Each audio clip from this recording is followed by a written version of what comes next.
Gospel according to St. Luke, the 7th chapter. Glory to you, O Lord. After Jesus had finished all his sayings in the hearing of the people, he entered Capernaum. A centurion there had a slave whom he valued highly, and who was ill and close to death. When he heard about Jesus, he sent some Jewish elders to him, asking him to come and heal his slave. When they came to Jesus, they appealed to him earnestly, saying, "He is worthy of having you do this for him, for he loves our people, and it is he who built our synagogue for us." And Jesus went with them. But when he was not far from the house, the centurion sent friends to say to him, "Lord, do not trouble yourself, for I am not worthy to have you come under my roof. Therefore I did not presume to come to you, but only speak the word, and let my servant be healed. For I also am a man set under authority, with soldiers under me. And I say to one, 'Go,' and he goes, and to another, 'Come,' and he comes, and to my slave, 'Do this,' and the slave does it." When Jesus heard this, he was amazed at him, and turning to the crowd that followed him, he said, "I tell you, not even in Israel have I found such faith." When those who had been sent returned to the house, they found the slave in good health. The Gospel of the Lord. Praise to you, O Christ. Please be seated.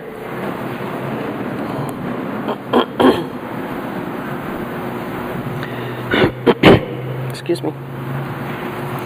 There will be many Memorial Day celebrations tomorrow, but tomorrow morning, the Penn Yan Middle School band, attired in blue jeans and white polo shirts, will disembark from their school bus in the little tiny town of Dresden on Lake Seneca for the annual Memorial Day celebration in the little Methodist church there. These youth, will participate in the tribute to the fallen by playing patriotic songs, and then at the end of the worship service, they will lead the gathered assembly out into the little graveyard where the first chair trumpet will play taps. During the ceremony inside the church, the list of those who gave their lives in World War II will be read. And among the names read will be Anton Christensen. This very morning, I assure you, the pastor of St. Paul's in Penn Yan is hearing from one of Anton's remaining brothers the story of how he perished in a training exercise. For several years, Matt and I took our car to Dresden for that ceremony, certainly because our girls were seated in that sea of white shirts in the front of the sanctuary playing some instrument or another, but also I attended because as one who was raised surrounded by a sea of men and women in uniform, it made sense to me that we honor those who made the ultimate sacrifice in a sanctuary, a holy place, with hymns and with prayers and the gathering of the whole community.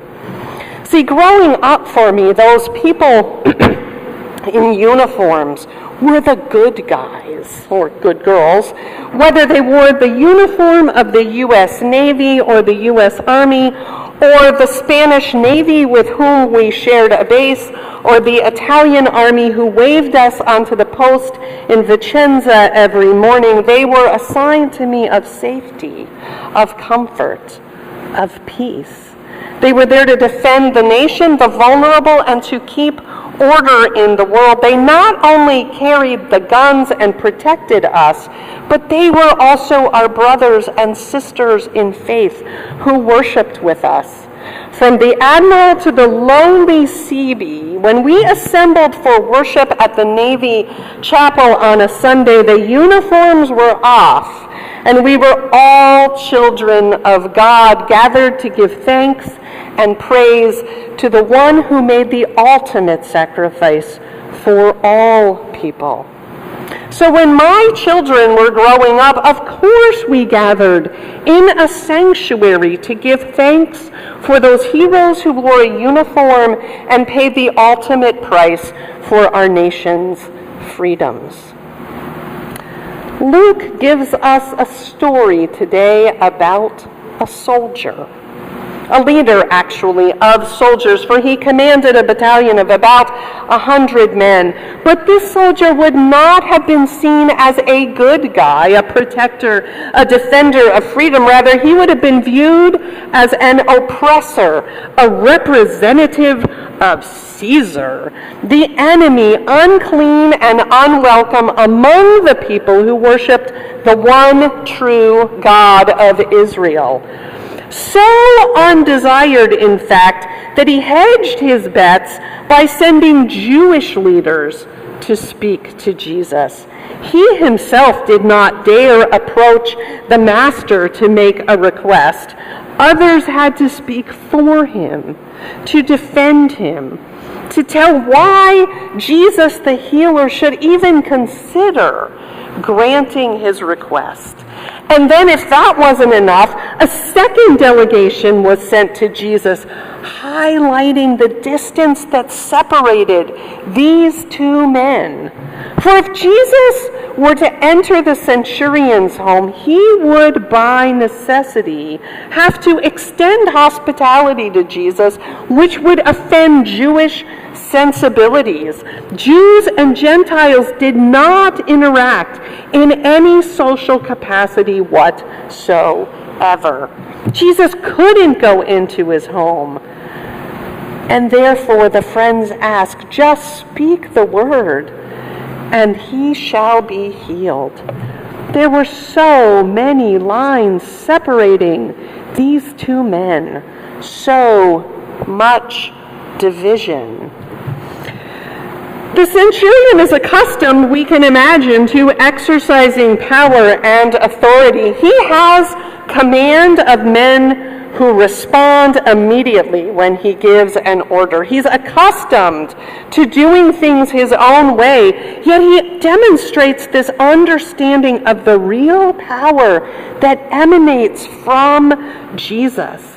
And although he follows all of the proper protocol and keeps the proper distance, showing respect, he could indeed make demands on Jesus, but he does not. He is instead acknowledging the authority and power of Jesus' word, putting his trust in Jesus' authority.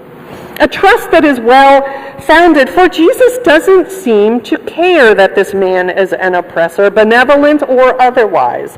He doesn't care that the man built a synagogue. He doesn't care if he's a good man. He doesn't seem to care 2 cents about the deservedness of him or what he does for a living or to which ethnic group he belongs. Jesus just sees a need and expresses compassion, healing the terminally ill servant. Up till this point in the gospel, Jesus' healing has been confined to Jews. He's cleansed lepers and restored them to the community. He's healed all manner of diseases, restored a withered hand. He's an amazing healer with a divine gift to restore life and health. And of course it makes sense that he performs these miracles for his own people. They are, after all, oppressed, beaten down, living under Roman occupation. Every day they pass soldiers in uniforms and wonder, will they be ridiculed? Will unreasonable demands be made on them? They must pass statues of idols and gods that go against everything they believe in. Their ray of hope, their one ray of hope is Jesus, who restores them to health. They who have no voice are noticed and attended to by the one who comes from God, who has come to let the oppressed go free. But now, Jesus does this crazy, unheard of thing. He addresses the needs of a Roman citizen and an officer at that. He heals the centurion's servant. He's a Roman. Jesus' compassion and love extends to all people. When Jesus looks at the world, he doesn't see people separated by false borders or citizenship or rank or social placement. Jesus sees a whole humanity in need of healing, in need of compassion, in need of salvation, and Jesus grants all of us exactly that. Not because of our deservedness or the good we have done, but because of our need.